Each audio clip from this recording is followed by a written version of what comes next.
말씀을 좀 나누기 원하는데요.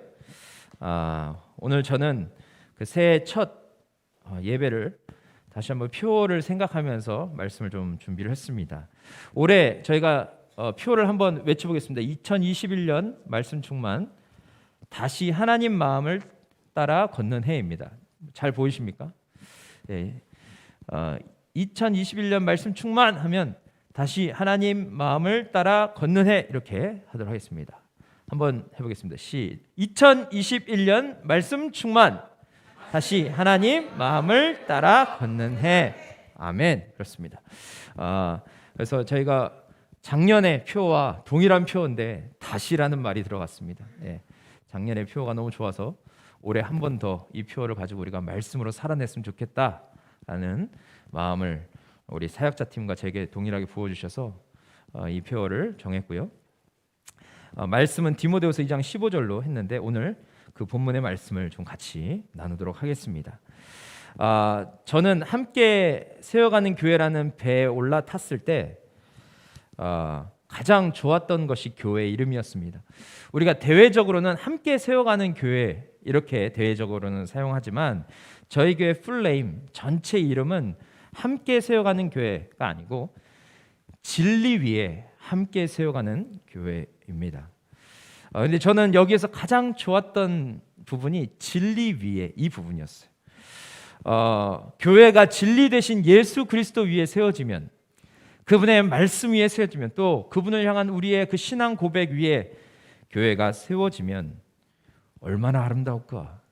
그것이 제 마음을 사로잡았습니다. 그래서 제가 그 청빙에 응할 때 굉장히 기뻤던 것 같아요. 예수님께서 이런 비유를 말씀하셨습니다. 마태복음 7장 24절과 25절 보시면, 그러므로 누구든지 나의 이 말을 듣고 행하는 자는 그 집을 반석 위에 지은 지혜로운 사람 같으리니 비가 내리고 창수가 나고 바람이 불어 그 집에 부딪히되 무너지지 아니하나니 이는 주추를 반석 위에 놓은 까닭이요 라는 말씀을 하십니다. 그런데 여러분, 이 말씀 누가 들어도 잘 아는 말씀이죠. 집을 모래 위에 짓는 사람이 어디 있냐? 다 반석 위에, 굳건한 반석 위에 자기 집을 짓지 않겠는가라고 우리는 생각합니다. 그런데 그 위에 어떤 말씀이 있냐면 예수님께서 이렇게 경고하십니다. 나더러 주여 주여 하는 자마다 다 천국에 들어갈 수 없다라는 이 말씀을 하세요. 그러면서 이 말씀이 바로 나오는 것이죠. 예수님께서 이 말씀을 통해서 우리에게 무엇을 말하려고 했을까요? 저는 그것이 좀 고민이 되었습니다. 그러면서 제가 내린 결론은 지금도 우리의 신앙을 보면 반석 위에 그 신앙을 세운 사람들이 아니라 모래 위에 금방 바람이 불면 다 날아가고 없어질 그런 집을 모래 위에 세우는 사람들이 너무 많다라는 것을 주님께서 제 마음에 들려주셨습니다. 그래서 예수님을 믿는다고 말은 하지만, 예수님을 주님이라고 고백하지만 늘 삶은 주님과 상관없는 삶을 살아가게 되는 것. 또 예수님을 믿는다고 말하지만 문제에 봉착하게 되면 사람들을 더 의지하고 내가 믿는 그 대상을 더 의지하는, 그렇죠, 하나님이 아니고 예수 그리스도가 아닌 자신이 믿는 그 대상을 의지하며 신앙을 숨겨둔 채 그렇게 살아가는 사람들이 있습니다. 지금도 이렇게 모래 위에 신앙을 쌓은 사람들이 적지 않다라는 것이죠. 그런데 우리가 귀담아 들어야 할 것은, 우리가 그러한 신앙인으로 살았을 때 주님은 천국에 들어갈 수 없다라고 이렇게 말씀하십니다.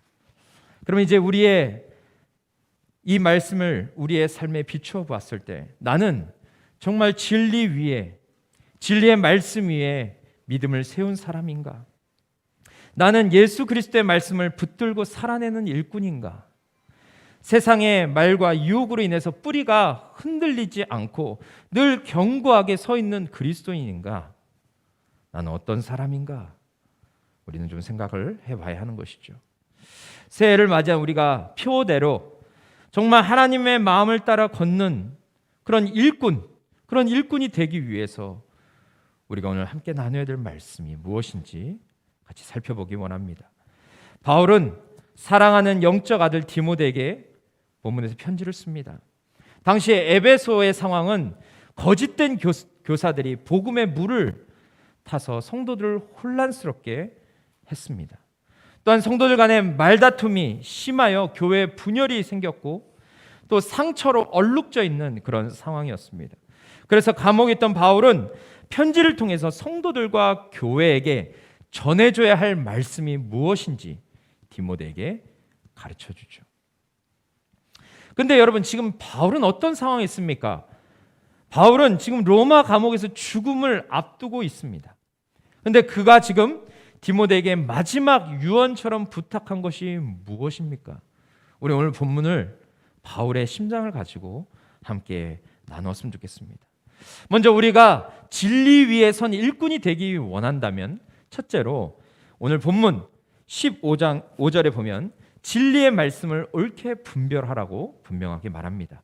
여러분, 여기서 분별하다라는 것은 올바로 다룬다로 번역을 할 수 있습니다. 또한 문자적으로는 똑바로 자른다라는 그런 의미를 가지고 있어요. 그래서 성경에 보면 잠언에서도 동일한 단어를 사용하고 있는데 잠언 3장 6절 보시면 내 길을 지도하시리라 할 때 이 단어를 사용했고, 또 잠언 11장 5절에 보면 자기 길을 곧게 하려니와 라고 할 때 이 단어를 사용합니다. 그럼 이 분별하다라는 단어는 어떤 뜻으로 우리가 받아들여야 하는가? 아까 문자적으로 해석했을 때 말씀을 똑바로 자르라라는 의미인가? 우리는 그렇게 생각할 수도 있겠지만 이 말은 잠언에서 잘 말하고 있듯이 어떤 여행자가 목적지로 잘 찾아갈 수 있도록 길을 똑바로 내라는 그런 의미를 갖고 있습니다. 여행자들이 숲풀에서 길을 잃어버리지 않게, 또한 산에서 방향 감각을 잃어버려서 목적지로 가지 못하는 그런 일이 벌어지지 않게 길을 곧게 내라는 의미입니다. 다시 말해서 성도들이 방황하지 않고 말씀으로 길을 잘 만들어줘야 하는 그런 책임이 있음을 말하고 있는 것이죠. 최근에 크리스찬들이 자주 부르는 찬양 중에 길을 만드시는 주, 웨이메이커라는 그 찬양이 있습니다. 여기에 여러 가지 가사들이 있지만 저는 이 가사가 참 마음에 와닿았어요. 그것은 뭐냐면 새 길을 만드시는 분, 큰 기적을 행하시는 분, 그는 우리 하나님. 약속을 지키시는 분, 어둠 속을 밝히시는 분, 밝히시는 빛, 그는 우리 하나님이라는 가사의 찬양이 있습니다. 그런데 여러분, 뒷부분에 가면 어떤 가사를 계속 반복하냐면 주의 일하심을 볼 수 없어도, 주의 일하심을 알 수 없어도 주는 결코 멈추지 않네. 주는 결코 멈추지 않네. 이 가사를, 그 찬양을 들으면 계속 찬양하는 사람들이 반복하는 것을 보게 됩니다. 여러분, 이 찬양을 통해서 우리가 무엇을 기억할 수 있습니까? 하나님은 우리에게 새 길을 만드시고 우리의 앞에 기적을 일으키시는 분이십니다. 또한 약속을 지키시기 위해서 어둠 속에 빛을 비추시는 분이 바로 하나님이죠. 또한 이 가사처럼 주님은 주의 일하심을 우리가 볼 수 없고 주님의 일하심을 우리가 다 알 수 없지만 중요한 것은 그 주님은 결코 자신의 뜻을, 계획을 멈추지 않으시는 분이라고 말하고 있습니다. 하나님의 찬양 제목처럼, 하나님의 이 찬양 제목처럼 우리의 길을 만드시고 인도하시는 분이심을 우리에게 다시 한번 깨닫게 해주죠. 그런데 여러분, 이 놀라운 사역, 길을 만드시고 자신이 계획한 모든 것을 이루시지만 이 놀라운 사역 가운데 누구를 초청하셨냐면 우리를 초청하셔서 우리에게도 저 귀한 사역을 맡겨 주셨다라는 것입니다. 그래서 우리가 저 많은 사람들이 진리로 나아갈 수 있도록, 또 믿음이 때로는 정말 연약해지고 낙심되는 일이 생기고 또 신앙을 포기하고자 하는 그런 마음들이 생기는 사람들에게, 그들에게 용기를 북돋아주고 하나님의 진리의 말씀을 비춰줘서 끝까지 목적지로 나아갈 수 있도록 돕는 일을 우리가 감당해야 된다라고 말하고 있습니다. 그렇기 때문에 오늘 우리는 이 진리의 말씀, 하나님의 살아있는 말씀, 생명의 말씀을 분별하고 길을 만드는 사역을 우리가 해야 합니다. 하나님께서 오늘 우리를 통해서 행하실 일이 무엇인지를 알고 그 일을 감당해야 된다라는 것입니다. 때로는 막힌 담을 헐 수도 있습니다. 때로는 이해되지 않는 곳에 우리의 에너지와 우리의 물질을 쏟아야 할 때가 있습니다. 때로는 누구를 보호하기 위해서 우리가 오해를 받아야 할 때도 있습니다. 때로는 누군가를 살리기 위해서 내 자신을 드려야 할 때도 있습니다. 그런데 여러분, 이 일을 주님께서 맡기신 일이라면 이 일을 우리는 기쁨으로 감당해야 하고, 이 일을 통해서 주님의 대로가 열릴 수 있다면 우리는 그 일을 잘 감당할 수 있어야 합니다. 세들백 교회 릭 워렐이라는 목사님, 굉장히 잘 알려진 목사님인데, 이 목사님이 이런 말씀하셨습니다. 위대한 교회를 세우려면 위대한 헌신이 있어야 한다라고 말했어요. 그렇습니다. 우리가 주님께서 기뻐하시는 위대한 교회를 세우려면 그 전에 먼저 위대한 헌신을 우리가 해야 합니다. 그런데 그 헌신은 다른 헌신이 아니라 우리가 기억해야 할 것은 늘 말씀을 분별하는 헌신, 하나님의 말씀이 무엇인지를 깨닫고 그 말씀대로 살아가려고 하는 헌신, 또한 그 말씀을 통해서 다른 영혼들에게 길을 열어주려고 하는 그 참된 헌신, 그 헌신이 우리에게 필요하다라는 것입니다. 지금도 길을 잃고 정말 어디로 가야 될지 방향을 상실한 그런 사람들이 수도 없이 많은데, 그런 사람들에게 참 빛을 비춰주고 걸어갈 수 있도록 돕는 그 역할을 우리 교회와 우리 각 자신이 감당해야 된다라는 것입니다. 최근에 놀라운 소식을 제가 듣게 되었는데, 미국이나 영국의 통계를 보면 코로나 위기 속에서 사람들이 기독교에 대한 관심이 급증하고 있다라는 그런 조사를 보게 되었습니다. 미국에서는 3월 한 달 동안 성경의 판매량이 지난해와 비교했을 때 40에서 50%가 증가했고, 지난 6월 11일자 영국 복음주의 연맹의 보고에 의하면 예수님을 따르기로 그렇게 서약한 사람들이 날마다 늘어나고 있다라는 조사가 나왔습니다. 이 말은 지금 이 시대의 상황을 너무나도 잘 말해주고 있는 것이죠. 지금 코로나로 인해서 많은 사람들이 어떻습니까? 하루하루 불안해하며 살아가고 있습니다. 또한 갑작스러운 죽음을 맞이할까 두려워하는 사람들이 늘어나고 있습니다. 그런데 그런 사람들이 또 한편으로 어떤 마음을 갖고 있습니까? 하나님에 대해서 알고자 하는 마음, 또 진리의 말씀에 눈을 돌리기 시작했다라는 것을 우리는 보게 됩니다. 그러니까 어찌 보면 지금이 기독교인들에게는 기회일 수 있는 것이죠. 우리가 믿는 하나님과 예수 그리스도를 전할 수 있는 시대가 왔다라는 것입니다. 그래서 우리는 이 시대에 하나님의 일꾼으로 쓰임받기를 원한다면 정말 하나님의 말씀에 깨어 있어야 되는 것입니다.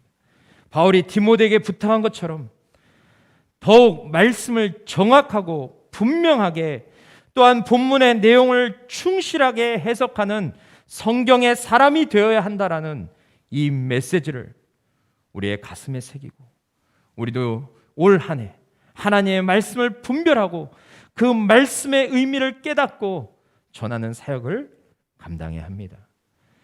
교회에서 매년 신청하는 큐티 책이라든지, 또한 성경 읽기 모임이라든지, 또 우리 교회 GPS 과정이라든지, 그런 과정을 통해서 하나님의 말씀을 분별할 수 있고 또 훈련할 수 있는 그런 시간들을 가질 수 있기를 바랍니다. 두 번째, 부끄러울 것이 없는 일꾼이 되어야 합니다. 하나님의 자녀된 우리 모두가 진정으로 원하는 것은 부끄러움이 없는 그런 일꾼이 되기를 원할 것입니다. 어느 누가 부끄러운 모습으로 살다가 주님 앞에 서기를 원하겠습니까? 그런 사람은 아마도 없을 것입니다. 여러분, 근데 우리는 왜 부끄러울 것이 없는 일꾼과 거리가 먼 삶을 살게 될까?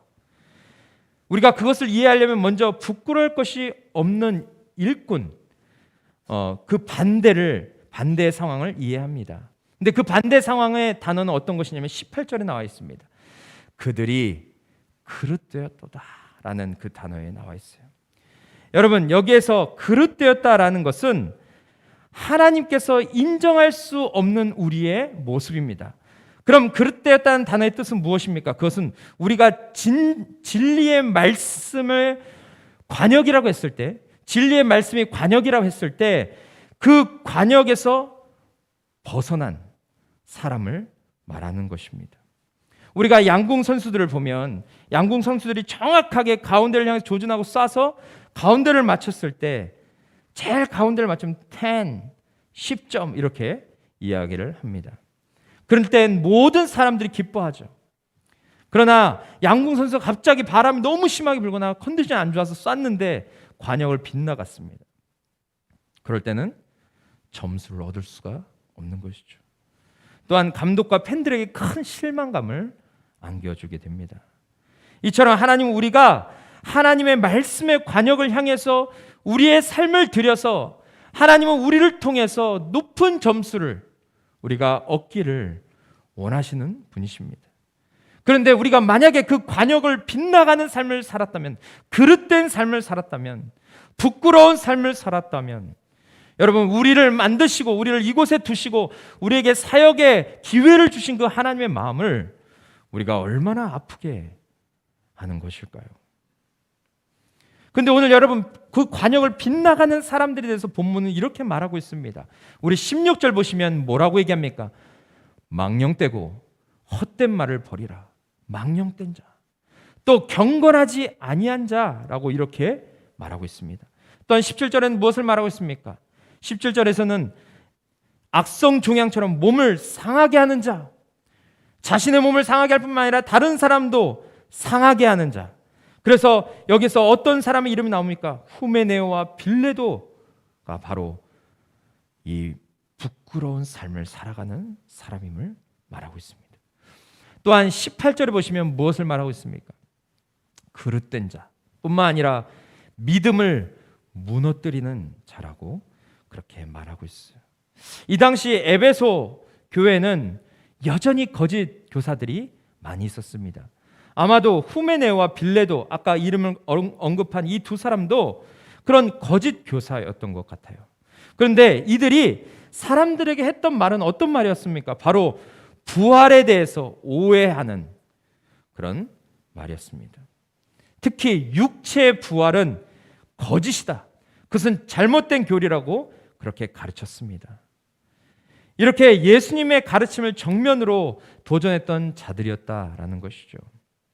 거기에 현혹된 성도들은 그래서 어떻게 했습니까? 진리에 대해서 혼란스러워했고 말씀에 대해서 오해하기 시작했습니다. 그러니 14절에서 말한 것처럼 교회 성도들이 서로 사랑하고 섬기는 데는 시간이 너무나도 부족한데, 그렇게 살기에도 시간이 너무 부족한데 말다툼으로 공동체가 나눠주고 상처받는 일들이 발생한 것이 아니겠습니까? 여러분 기억하십시오. 내가 하나님 앞에서 그릇된 삶을 살 때, 부끄러운 삶을 살 때 나 한 사람만 그러한 영향을 받는 것이 아니라 나와 함께하는 공동체도, 나의 가족도 그러한 영향을 받을 수 있다는 것입니다. 여기 잘 보십시오. 끝에 그 유익이 하나도 없고 도리어 듣는 자들을 망하게 함이라 라고 그렇게 바울이 말하고 있지 않습니까?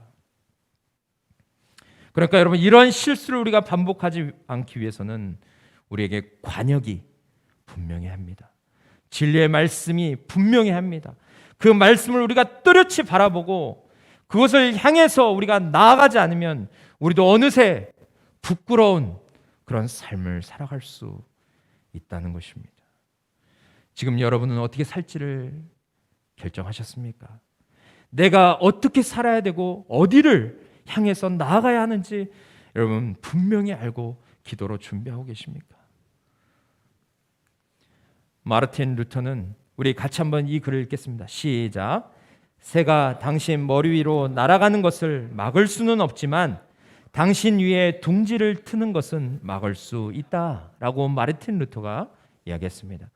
우리가 거짓된 진리를 전하는 사람들을 막을 수는 없습니다.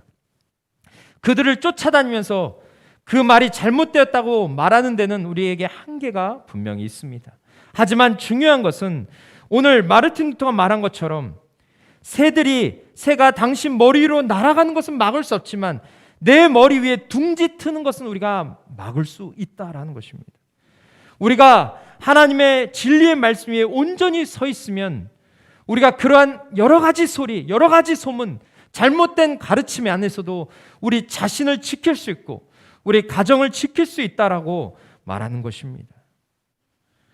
그리고 우리가 진리의 말씀 안에 온전히 세워져 있다면 결국에 하나님께서 원하시는 그런 인정된 그런 일꾼으로 계속해서 쓰임받을 수 있게 된다는 것입니다. 히브리서 4장 15절 보시면 우리에게 있는 대제사장은 우리의 연약함을 동정하지 못하실 이가 아니요 모든 일에 우리와 똑같이 시험을 받으신 이로되 죄는 없으시로다 이렇게 말하고 있습니다. 하나님은 우리의 연약함을 이해하시는 분이고 동정하시는 분이십니다. 우리가 무엇에 약하고 우리가 언제 쓰러질지 하나님은 다 알고 계십니다. 그런데 하나님께서 우리에게 진정 원하시는 것은 무엇이냐면 하나님이 원하시는 일꾼, 하나님이 원하시는 청지기의 삶을 우리가 살기를 원하신다라는 것입니다. 그분이 그것을 진정으로 원하신다. 그러므로 우리가 정말 하나님의 마음을 안다면 우리가 어떻게 합니까? 늘 하나님의 일꾼으로 서기를 원하고 또한 그분이 보여주신 그 관역을 향해서 이제는 나아가야 되는 것입니다. 주변에서 일어나는 일에 마음을 빼앗기지 말고 부끄러울 것이 없는 일꾼으로 인정된 자로 우리 모두가 한 해를 시작하면 좋겠습니다. 마지막 세 번째는 바울은 하나님 앞에 자신을 드리기를 힘쓰라라고 말하고 있습니다.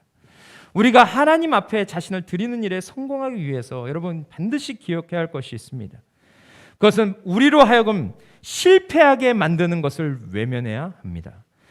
현대인들이 새해 지키지도 못하는데 자주 결단하는 것이 무엇입니까? 크게 두 가지로 생각해 볼 수 있는데 첫째는 바로 금연하는 것입니다. 두 번째는 무엇입니까? 다이어트 하는 것이죠. 늘 새해 결단하지만 늘 실패하는, 자주 실패하는 것이 아닌가라는 생각이 듭니다. 그런데 여러분 한번 이런 생각을 해보지 않으셨습니까? 왜 사람들이 이 두 가지를 자주 실패할까? 그것은 담배를 끊어야 하는데 그 사람이 흡연하는 또 술자리나 흡연하는 자리에 머무는 것을 너무 좋아할 때 금연하는 것을 실패하는 것을 우리가 자주 보게 됩니다. 또한 다이어트를 해야 되는데 너무나도 먹는 것에 관심이 많은 거죠. 내가 지금 이것도 안 먹고 있고 내가 이것도 좀 줄이고 있고 내가 진짜 나중에 살만 다 빼면 그거 다 먹는다 뭐 이런 식의 생각들. 먹는 것에 너무 관심이 많은 겁니다. 그러니까 실패하게 되는 거죠. 여러분 이렇게 우리가 끊어내려는 것과 싸우는 것은 굉장히 미련한 방법입니다. 그럼 어떻게 해야 우리가 이런 유혹에서 승리할 수 있을까? 바로 관심을 다른 데로 돌리는 것입니다. 다시 말해서 시험은 우리의 관심을 끄는 것에서부터 시작이 됩니다. 우리의 관심을 끄는 것이 우리의 감정을 자극하죠. 그리고 그 감정은 행동을 야기시키고 또 우리는 느낌대로 그래서 행동하게 됩니다. 나는 이것을 원치 않아 라고 생각할수록 그것이 더욱 우리를 강하게 끌어당기죠. 근데 여러분 경건한 삶도 마찬가지입니다. 우리는 한 해를 시작할 때 여러 가지를 결심합니다. 올해 내가 일독을 하겠다. 올해 내가 기도 시간을 몇 시간 하겠다. 내가 오늘은 몇 명을 전도하겠다. 내가 오늘 올해는 목장 가운데서 이런 일들을 하겠다라고 여러 가지 결심을 합니다. 그런데 결심하고 얼마 지나서 않아서 어떻게 됩니까? 왜 그런 실패를 우리가 경험할까요? 그것은 우리가 경건한 삶을 방해하는 것과 자꾸 싸우기 때문에 그래요. 근데 그렇게 자꾸 그 방해하는 것과 싸우다 보면 결국 누가 지칩니까? 우리 스스로가 지치게 되는 것이죠. 그리고 결국 포기하게 되는 겁니다. 그러니까 여러분 시험이 닥쳐올 때 우리가 어떻게 해야 합니까? 만약 TV를 내가 하루에 3시간을 보는데 어떤 사람은 TV 3시간 너무 많아. 내가 2시간으로 줄일 거야. 이렇게 하면 100% 실패한다라는 거예요. 네. 또 다른 사람들에 대해서 헐뜯는 모임 안에 있을 때 내가 여기 있는 사람들 내가 설득해서 내가 이 사람들을 변화시켜 볼 거야 라고 우리가 생각한다면 실패할 수 있는 확률이 매우 높다라는 것입니다. 그러면 어떻게 하라는 겁니까? TV를 3시간 봤던 사람이 있다면 그 TV를 2시간 본다고 결정하는 것이 아니라 그냥 그 TV에서 돌아서는 것입니다. TV를 보지 않겠다. 또한 사람들에 대해서 헐뜯는 모임이 있다면 그냥 그곳에 머물러서 사람들에게 내가 어떤 영향을 미치겠다라고 생각하지 말고 그곳에 가지 않는 것입니다. 예배 드리는데 내가 집중하지 못합니다. 예배 날마다 실패합니다. 현장에서 예배 드릴 때도 어렵지만 영상으로 예배 드릴 때 또 어렵다라는 이야기를 많이 합니다. 그럴 때 혼자서 끙끙거리고 예배에 자꾸 실패하지 말고 예배를 드린 사람들과 같이 모여서 예배를 드리는 거예요. 기도를 해야겠다고 작심을 했지만 혼자서 하기 너무 어렵다고 포기하지 마시고 기도할 수 있는 그런 모임을 만들어서 함께 시간을 정해서 같이 기도하는 것. 교회에 모여서 기도하기 어려우니까 정말 줌이나 여러 가지 페이스톡이나 그런 것을 이용해서 함께 영상을 켜놓고 같이 기도하는 것. 그런 모임이 중요하다라는 것입니다. 그렇게 우리가 결심하고 돌아서면 어느새 우리의 모습 속에서 경건함의 모습이 회복되는 것을 우리는 경험하게 될 것입니다. 여러분, 우리가 하나님 앞에 우리 자신을 드리는 것이 결코 쉽지 않습니다. 하지만 우리를 유혹하고 시험하는 것을 끊어내고 하나님을 바라볼 때 우리가 그토록 바라던 삶을 살 수 있게 될 것입니다. 그래서 여러분 성경에 보면 로마서 6장 13절 우리 같이 한번 큰 목소리로 읽겠습니다. 시작.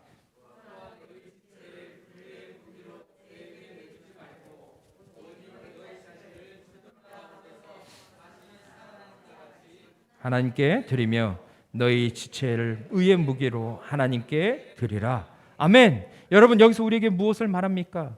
우리는 불의의 무기로 죄에게 우리 몸을 줄 수도 있지만 그렇게 하지 말라는 것입니다. 그렇게 하지 말고 의의 무기로 하나님께 드리라고 계속 강조하고 있어요. 왜 이렇게 계속 강조하는 것일까요? 그것은 우리가 결단했지만 매 순간 우리가 하나님을 선택하지 않으면 어느새 우리는 또 죄에 빠질 수 있는 존재이기 때문에 그렇습니다. 그래서 바울은 매 순간 너희가 의의 무기로 하나님께 이제 너희 자신을 드리라 라고 계속해서 말하고 있는 것이죠. 우리는 날마다 하나님을 선택하기로 그래서 작정해야 되는 것입니다. 매 순간 나의 생각과 감정을 주님께 내려놓고 그 주님을 신뢰해야 우리는 그러한 삶을 살 수 있는 것이죠. 로마서 12장 1절에도 바울은 무엇을 얘기하고 있습니까? 우리 같이 한번 읽겠습니다. 시작. 그러므로 형제들아 내가 하나님의 모든 자비하심으로 너희를 권하노니 너희 몸을 하나님이 기뻐하시는 거룩한 산 제물로 드리라. 이는 너희가 드릴 영적 예배니라. 아멘. 바울은 여기에서도 우리의 몸을 거룩한 산 제사로 드려도 되고 안 드려도 되고 라고 말하지 않습니다. 죄에서 벗어난 하나님의 자녀된 우리가 당연히 이러한 삶을 살아야 된다라고 말하고 있어요. 여러분 바울이 지금 뭐라고 얘기합니까? 내가 하나님의 모든 자비하심으로 너희를 권한다. 이것은 바울이 이 삶이 얼마나 중요하고 이것이 얼마나 우리의 삶에 값지고 이것이 우리의 삶에 얼마나 위대한지를 이야기해 주고 있는 것입니다. 내가 하나님의 모든 자비하심으로 여러분에게 권합니다. 여러분 몸을 하나님이 기뻐하시는 거룩한 산 제물로 드리십시오. 오늘 예배 드릴 때 하나님이 기뻐하시고 하나님이 원하시는 전심의 예배자로 여러분 삶을 주님께 드리십시오라고 말할 때 여러분 이것이 얼마나 중요하면 그렇게 말하겠습니까?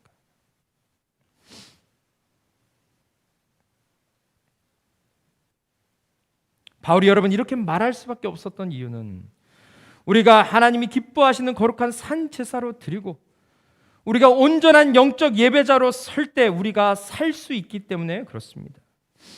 우리의 몸을 하나님께 기쁨으로 드릴 때 하나님께서 우리보다 더 기뻐하시고 우리가 하나님의 원하시는 그런 자녀의 모습으로 살아갈 수 있기 때문에 그렇습니다. 그래서 진리 말씀 위에서 있는 너는 자신을 하나님 앞에 드리기를 힘쓰라라고 노력하라고 그렇게 말하는 것이죠. 그러면서 여러분, 우리가 이러한 삶을 살기가 쉽지 않다는 것을 알았던 바울은 우리에게 너무나도 놀라운 진리를 또한 오늘 본문에서 말해주고 있습니다. 어떻게 우리가 거룩한 이런 산 제사를 날마다 드리고 하나님 앞에 영적인 예배자로 설 수 있는가? 어떻게 우리의 몸을 의의 무기로 날마다 드릴 수 있는가? 우리 스스로는 할 수 없고 우리 각자의 힘으로는 할 수 없지만 19절 보시면 이 말씀을 하고 있어요. 우리 같이 한번 큰 목소리로 읽겠습니다. 시작. 그러나 하나님의 견고한 터는 섰으니 인침이 있어 일렀으되 주께서 자기 백성을 아신다 하여 또 주의 이름을 부르는 자마다 불의에서 떠날지어다 하였느니라. 아멘. 여러분, 여기서 말하는 이 견고한 터는 바로 무엇입니까? 그것은 바로 예수 그리스도의 피값으로 세우신 교회입니다. 이 세상 어느 누구도 무너뜨리거나 쓰러뜨릴 수 없는 그 교회를 이미 주님이 세우셨다는 거예요. 그래서 하나님의 백성들은 거짓된 메시지에 귀를 기울이지 말고 교회와 함께 운명을 같이 하면 된다는 것을 말하고 있어요. 진리 위에 교회가 세워졌다면 이제 그 교회를 통해서 주님은 반드시 일하신다는 것을 우리에게 말하는 것이죠. 그러므로 오늘 나눈 말씀을 이 새해 첫날 정말 우리 각자의 마음에 새길 수 있기를 바라고, 또 교회인 여러분의 삶을 주님 앞에 온전히 드리는, 또 드리기를 결단하는 이 시간이 되었으면 좋겠습니다. 하나님께 드리기를 아까워하지 않았던 한 사람이 있습니다. 이 사람을 소개하고 마칠 텐데, 그 사람은 바로 영국 복음 전도자 조지 휘필드였습니다. 그는 18세기 영국의 복음주의 부흥과 미국 대각성 운동의 주역이었는데, 그가 자주 했던 말이 있습니다. 그것은 뭐냐면 남김없이 쓰고 가는 것이 인생이다. 그리고 그가 한 가지 더 말했다면, 나는 녹슬어 없어지기보다 닳아서 없어지기를 원한다. 나는 썩어서 죽기보다 닳아서 사라지겠다라는 그런 유명한 말을 남겼습니다. 근데 여러분, 그의 삶의 환경은 그리 좋지 않았습니다. 그는 심한 사시였고 아내가 그를 매우 힘들게 했다라고 말합니다. 또 대적자와 비난하는 자들도 적지 않았습니다. 그는 부유하지도 않았고 오래 살지도 못했습니다. 그럼에도 불구하고 그가 기쁘게 생애 코스를 완주할 수 있었던 이유가 무엇일까? 그가 그 칠흑 같은 어둠이 덮였던 그 영국과 미국 가운데서 그 진리의 말씀을 담대히 선포하고 수많은 영혼들을 주께로 인도하는, 구원하는 그 일에 쓰임받을 수 있었던 그 이유가 무엇일까? 그것은 자신의 사명에 대한 놀라운 열정이 있었기 때문에 그렇습니다. 저는 우리 사랑하는 성도님들에게 마지막 이런 질문을 던지고 싶습니다. 지금 여러분은 어떠한 열정을 가지고 가정과 교회를 세우고 계십니까? 여러분은 어떠한 열정으로 사역을 감당하고 계십니까? 2021년도를 시작하는 시점에선 여러분은 어떠한 열정을 갖고 계십니까? 저는 오늘 주님께서 우리에게 주신 사명을 다시 한번 우리의 가슴에 새기기를 원합니다. 오늘 우리가 함께 나눈 말씀 15절 우리가 다시 한번 같이 읽고 마칠 텐데, 앞에 주님의 몸된 교회의 성도인 이 부분을 붙여서 같이 한 목소리를 읽고 마치도록 하겠습니다. 시작. 주님의 몸된 교회의 성도인 너는 진리의 말씀을 옳게 분별하며 부끄러울 것이 없는 일꾼으로 인정된 자로 자신을. 아멘. 이것이 새해를 시작할 때 우리 모든 성도님들의 그런 고백과 결단이 되기를 간절히 소망합니다.